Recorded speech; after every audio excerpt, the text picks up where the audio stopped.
Good day to you.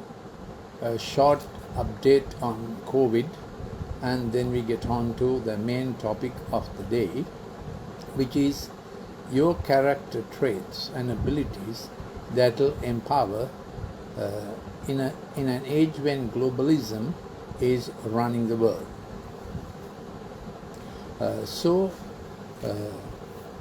There are reports of long COVID where antibodies against the ACE2 receptor is causing hypertension.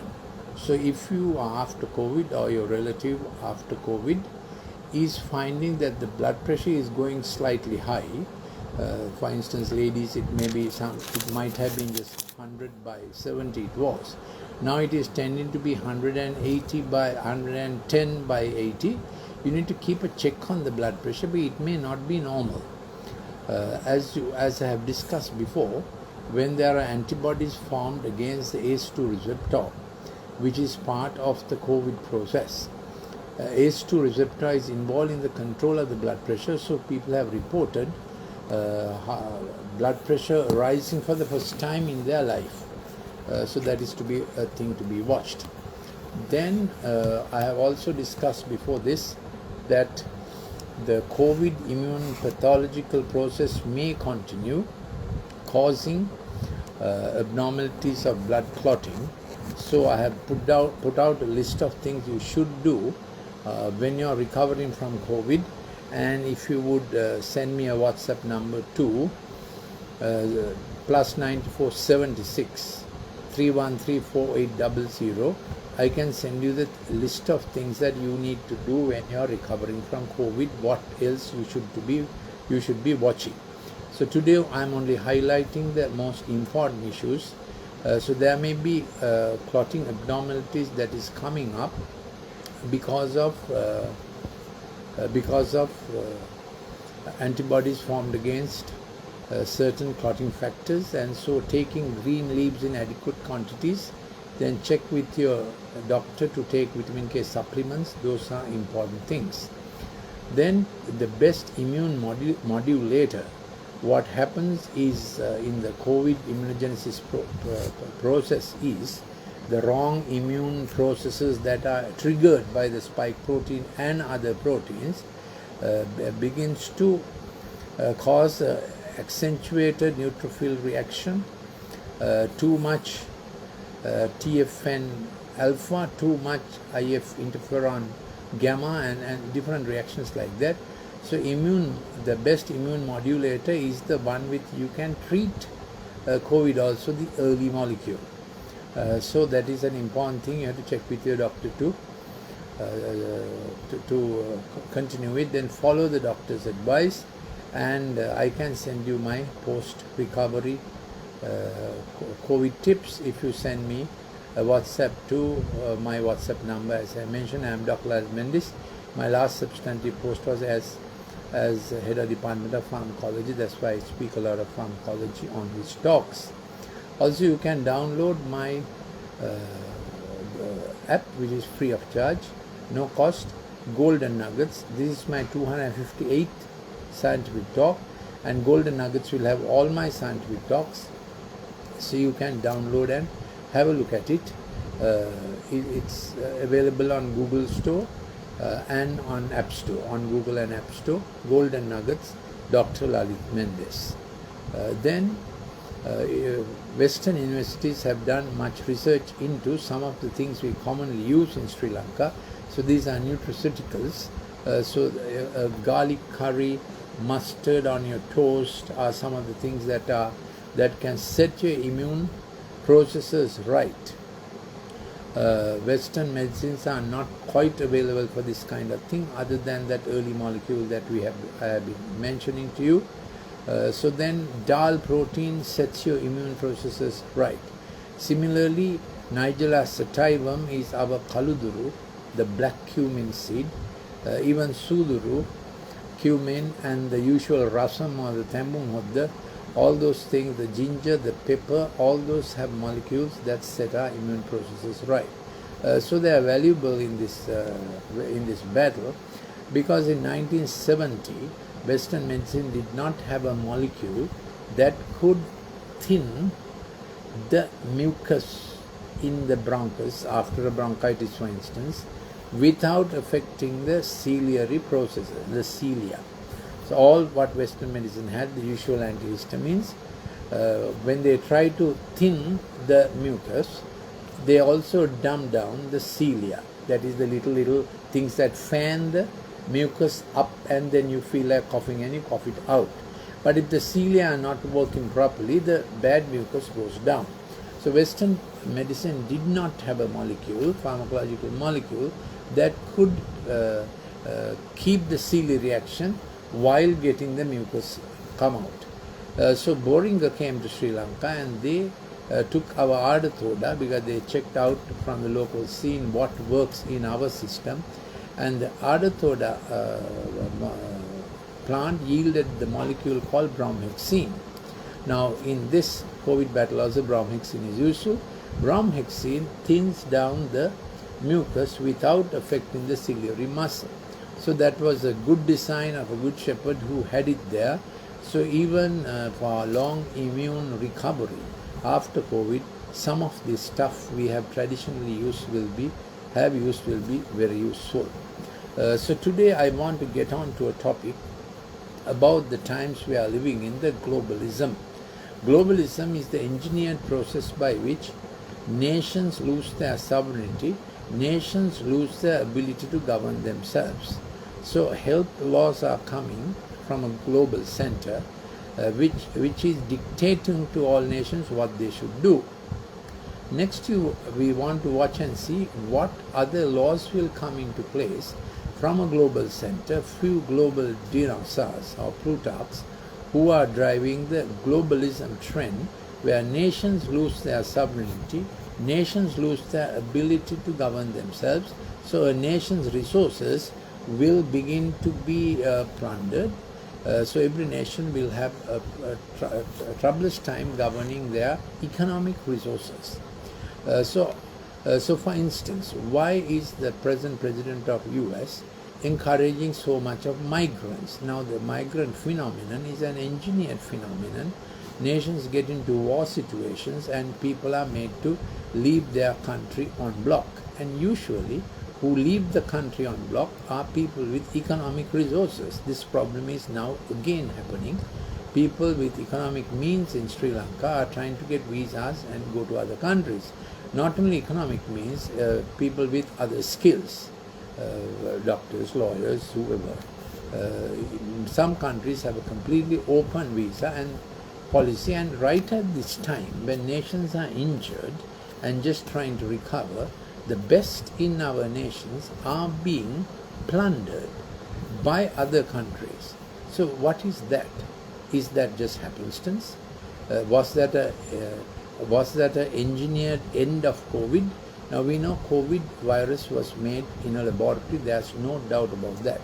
Very early in the process, 5 Indian scientists said so, and Professor Luc Montagnier, famous French professor who also identified HIV, he has completely identified it, and it's beyond doubt.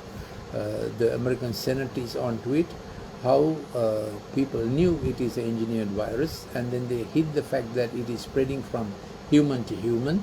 They hid it for a long time till the issue became global.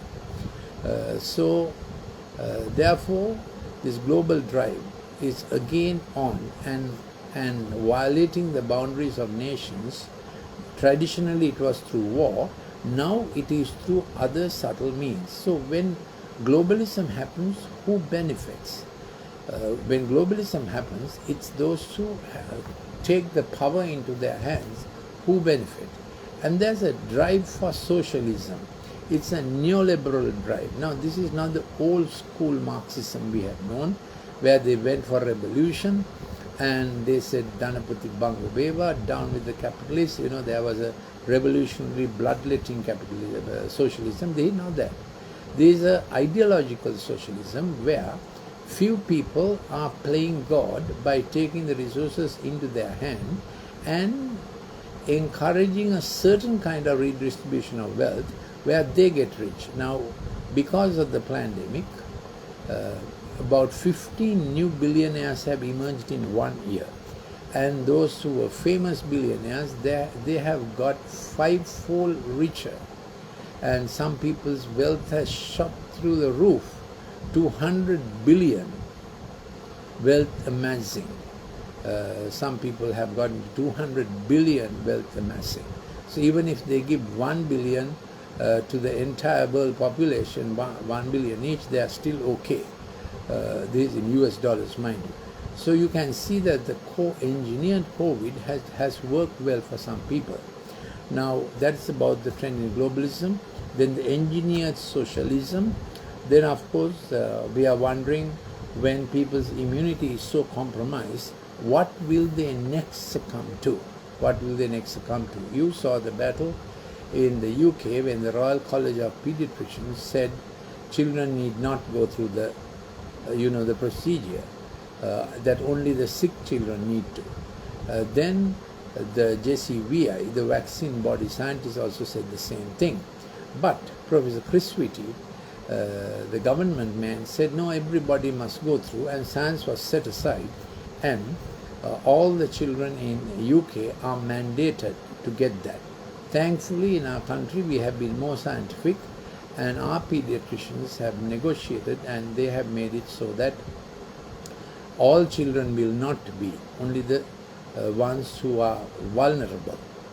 So you can see when Prof. Chris Whitty single-handedly in UK sets aside the JCVI, the vaccine and immune scientific body, and sets aside the opinion of the Royal College of Pediatricians. That's a top academic body. And he says every child must go through this. So you wonder, up to now, pandemic science was whose science? That's the issue. When the issue is so clear, when scientists have spoken up and said no. Same issue is happening. John Hopkins, Professor of Pediatrics, Dr. McCurry, he said it early that children don't need it, and he gave the scientific reasons. Then, when the CDC last sat for the discussion, 2 scientists resigned on this issue, the ones most capable of making decisions on the immune issue. 2 scientists resigned, and finally they haggled and they wanted to give the 3rd and the 4th. And those 3, but 18 to 2 scientists held that is not necessary, it is not scientific. So now what they have negotiated is that the vulnerable people above 62 get the next jabs. And Israel at present, it's in the 4th, and still it is spreading. So you can see that it is not science that is working. So this globalism drive, socialism drive, where the wealth is being redistributed by government diktat, some people getting extremely rich, is the new liberalism that is coming. And dissenting voices are cancelled.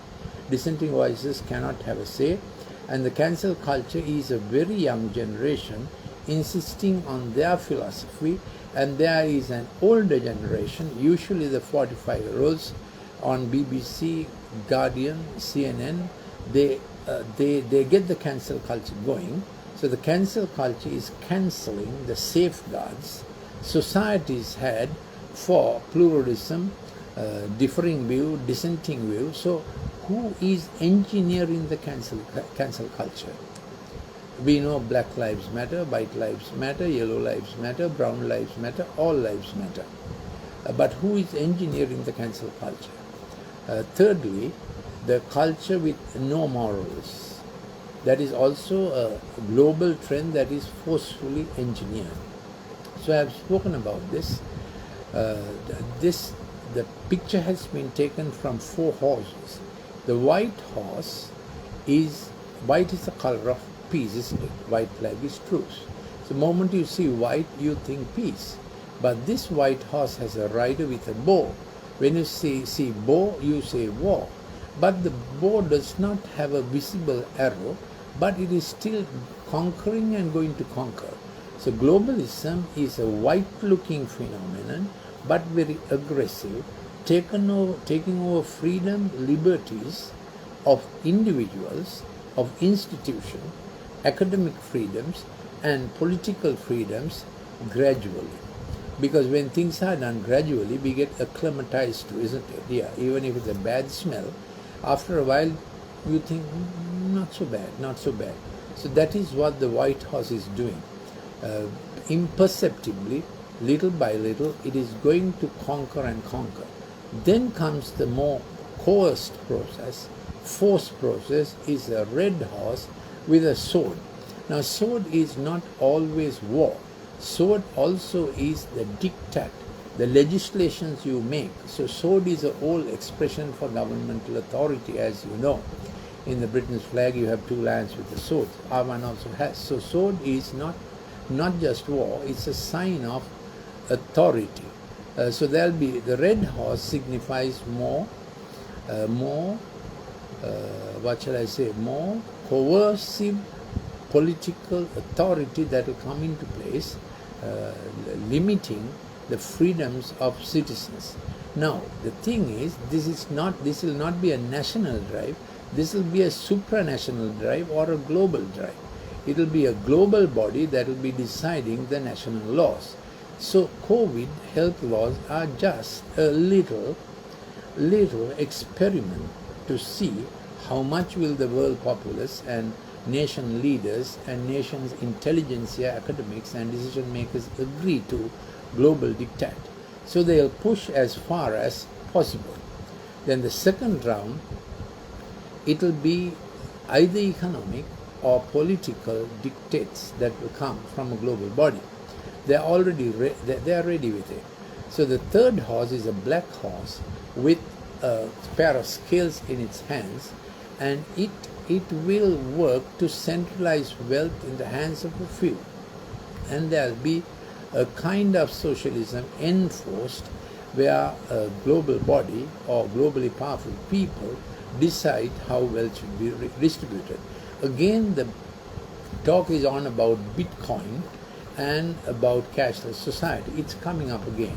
So if society goes cashless, that means every nation loses its sense of economic direction. Agreed? So I'm sure you have heard about these things. These were still in the theoretical stage, but now it is happening. Digital passports were in the theoretical stage. Now it is happening. So you can see that world has been wetted, world has been primed for a globally driven furor to bring their diktats in. You need to know this, and the whole character, societal structure is set towards it. Now I want to read to you some features, the sociological features. Just see whether you have observed these things happening. Whether you have observed these things happening. In this same way also, degrading passions for their women exchange the natural function for that which is unnatural, and in the same way also men abandon the natural function of women and burned in their desire towards one another, men with men committing indecent acts. And yes, so who engineers these things? The LGBTQ lobby, the transgenderism, at the age of 12 or 10, without parental consent, girls can ask for male hormones, boys can ask for girl hormones. This is not medicine, this is terrible child abuse. And Professor Paul McHughes, Professor Emeritus John Hopkins, very distinguished professor on pediatrics here, on psychiatry, beg your pardon, he has written a tome on this, 484 pages, about gay is choice and not in the genes. He was attacked for this, but his academic credentials are impeccable. So with many people who have objected to this present-day pandemic science, their academic credentials are impeccable.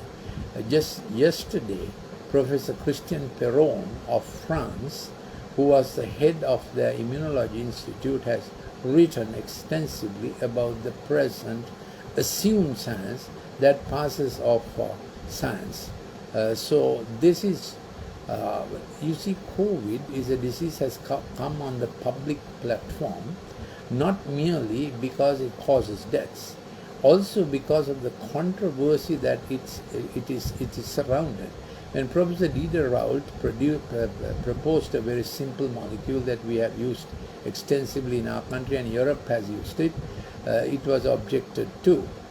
Then Professor Thomas Borody from Australia suggested another molecule, and he's a famous medical scientist because he is the one who initiated the groundbreaking therapy for peptic ulcer, triple therapy for peptic ulcer. So when he suggested the second molecule, which is easily available now, Sri Lanka's MRA has authorized it. It's imported. It is freely available, and the fact is that doctors are taking it, and many doctors are not still prescribing it. Why are they taking it? Because they are worried that when they are exposed, many doctors got the disease when they are exposed, so they are taking that drug for prophylaxis, though they are not saying it open and loud for others who are exposed. It's not that all should take it, it's those who are more exposed in their work environment who should be taking it.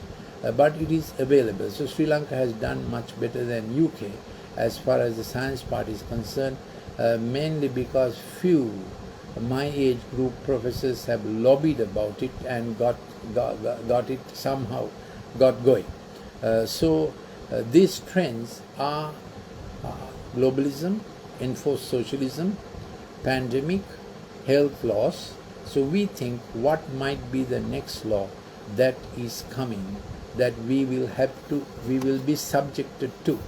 Second question is, how can sovereign nations not go under these laws? Can nations resist these laws that are injurious for their citizens, injurious for their economy?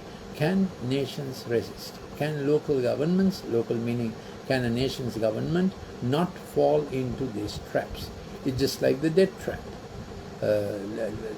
And then what we cultivate and so on. Once upon a time, there's a big drive to get us off grain cultivation. As you know, rice is the best grain on God's planet. Rice has 8% by weight, good quality protein. That's why we don't have kwashiorkor.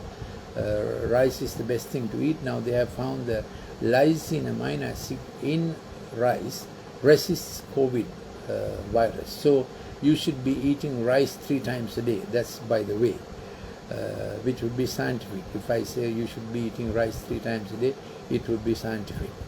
So there was a drive to stop grain cultivation and include cash crops. Whose idea was that?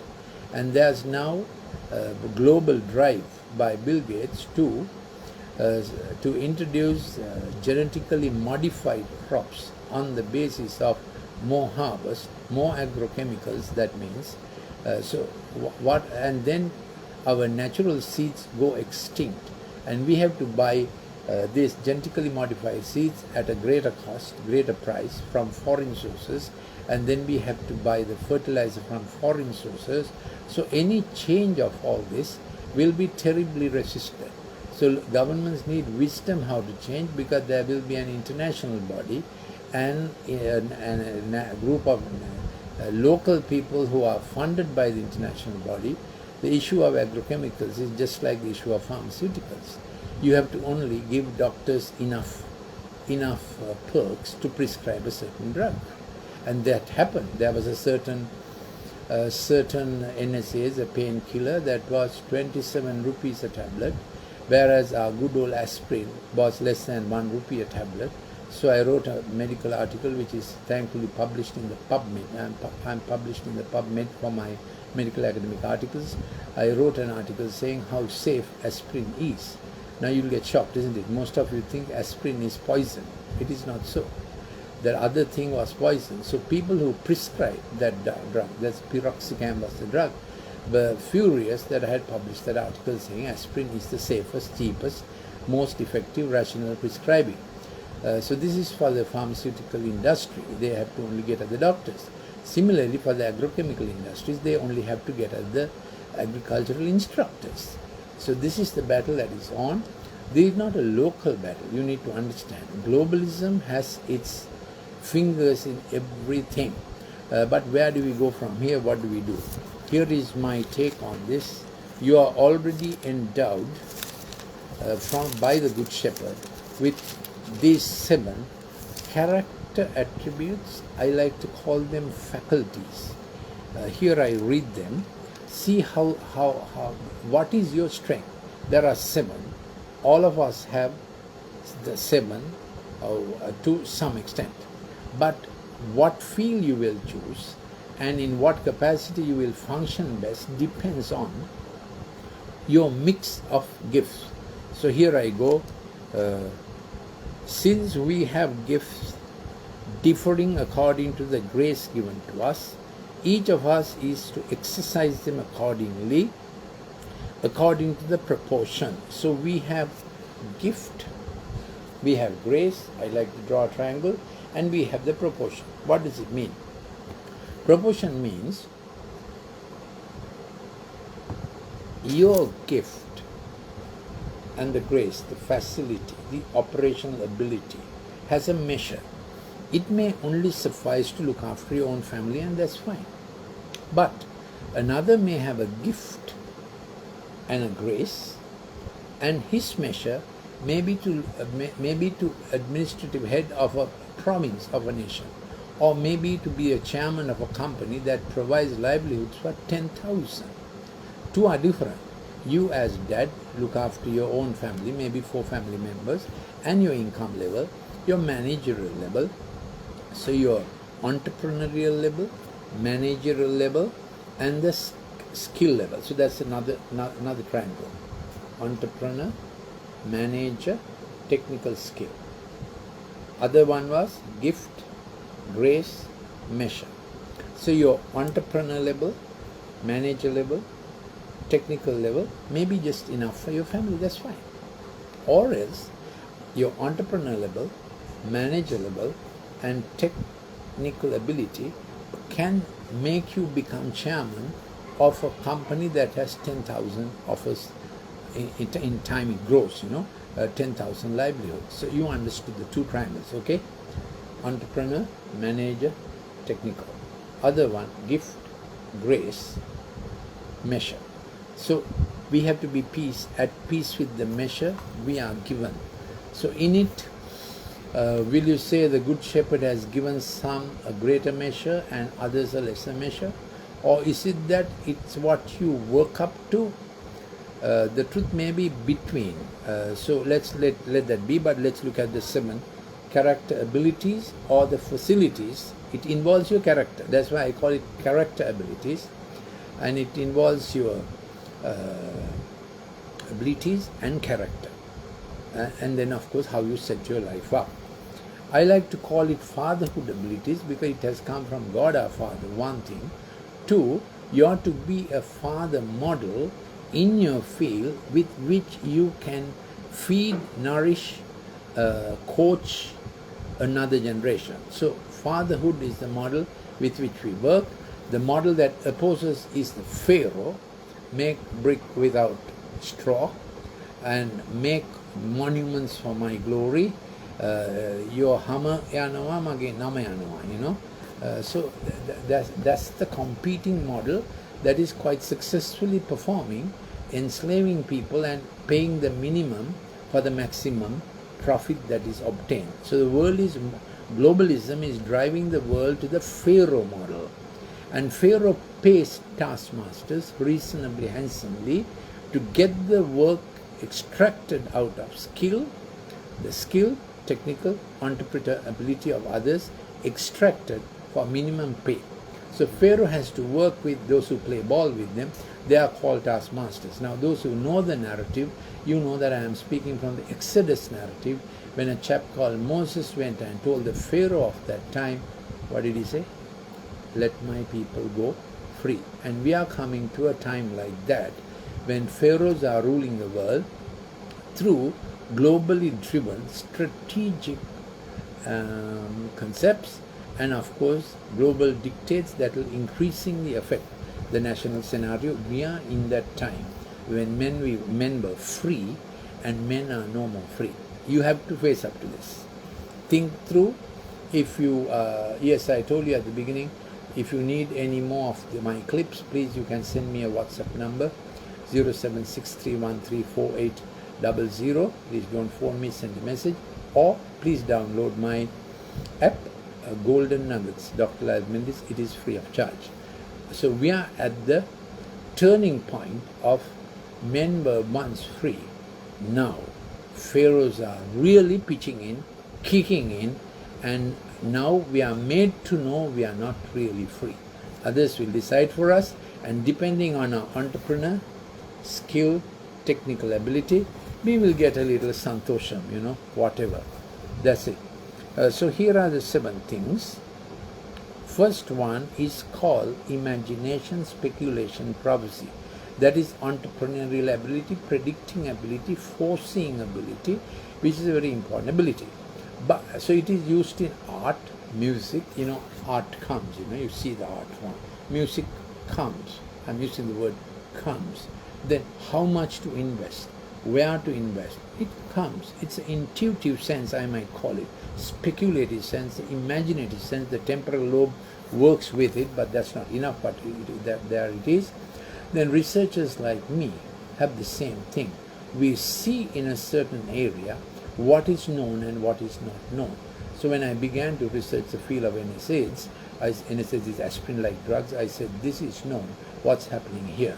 Then you pitch in all your reading, all your thinking to that. Then 7 years ago when I saw children getting hyperactive, I contacted one of my friends. He was Prof. Pediatrics at that time, and he senior to me. I said, so and so, why are these children hyperactive? Why can't they sit in a class? Where I was doing a lecture at St. Joseph's. In fact, later I did it at my own alma mater, St. Thomas's. I was doing this lecture, and teachers came and said, sir, why are children so hyperactive, can't sit in one place, inattentive? That got my attention. I had seen it, I had not thought it through. So I began to research on it, and in 2019 I presented a complete seminar to SLMA on what I discovered. It is called empathic motor therapy, how to reverse it, how to set it right, how the digital screen causes inattention, causes impulsivity, causes hyperactive digital screen. I am doing a big talk on next Tuesday, but in the Sinhala language. Many clips I have done in English language also on this topic. Why children are getting into inattention, hyperactivity, impulsivity is they, without thinking, they get into trouble. They suddenly do something and they don't even later regret. That is because their dopamine is so driven, they have no check back in their lifestyle. Their dopamine is so driven, in their 40 minutes doesn't end there. God has designed our head with 40 minutes of salience, dopamine working to focus. That's what salience is. Then 15 minutes of check back for satisfaction, adjustment. Did I get it right? Have I got to improve it? That is serotonin. The two must work at tandem in 1 hour cycle. So that is how, if we sit for some length of time, we have a sense of about 3 hours gone. You have quite an accurate sense. Where does that come from? Biological clocks, the dopamine serotonin variation. There are many other neurochemical transmitters, but I gave you just an example. When a global drive was done to digitize the world and invade the children's world, parents who were not wise lost their children. 1. 2. Children lost their God-given capacity to think and do. This is the executive empathic pathway. Initiate, navigate, conclude successfully, reward, motive, well done. Who says well done? You say first of all. That is how people become brilliant. You digitize them, you make robots. That's it. No more brilliant people, no more researchers. A global agenda drives the populace. Make brick without straw, or make the brick we tell you to make. Man lost brilliance with the digital screen. Don't get me wrong, digital screen is very useful. As a servant, it's like money. A good servant, a terrible master. I have written extensively on it. My books are available at Sarasavi Bookshop, Vijitayapa Bookshop, and our own Brookside Bookshop. Please go to our website or my FB timeline. You will find most of my books mentioned there. I have written extensively. I have written academically, scientifically, also at the popular level, for you to understand how globalization has We have bought into it. We have got purchased. Therefore, a Pharaoh is all ready to make us slave and even continue schools without classes. So when our government is doing its utmost to get schools going, we must all support it, because the global drive is no face-to-face contact. Just do everything online. Make slaves, online slaves, Wi-Fi slaves. I'm not pitching it too thickly. Truth is this: you needed a little time after COVID. Now that COVID is somewhat going down, we needed a little time after COVID to think through the things we have seen, but we needed to connect the dots, isn't it? Don't let other people connect the dots and make a fake narrative, fake check it, and cancel what you know to be true. Scientists get cancelled out of Twitter, Facebook, because they are not plugging the narrative of the system, the synthetic narrative of the system. But let me get on to the second one. So speculation, imagination, intuitive foresight, thinking has to be matched with service. Service is a simple word, diakonia. It means simple chores, so even children must learn simple chores at home. And Harvard did a study recently and said children who do simple chores, domestic chores, do better in their undergraduate studies. Now, why has Harvard got to do research on this? Because kids are not doing work at home, that's why. So that is service. So the imagination has to be balanced with down to the ground work. Third one is encouragement. The Greek word is paraklesis. That means come alongside. Come alongside. Come alongside someone for coaching, mentoring. Come alongside. The fourth one, third one is teaching. So there's always disciplines, boundaries. That's what the teacher is.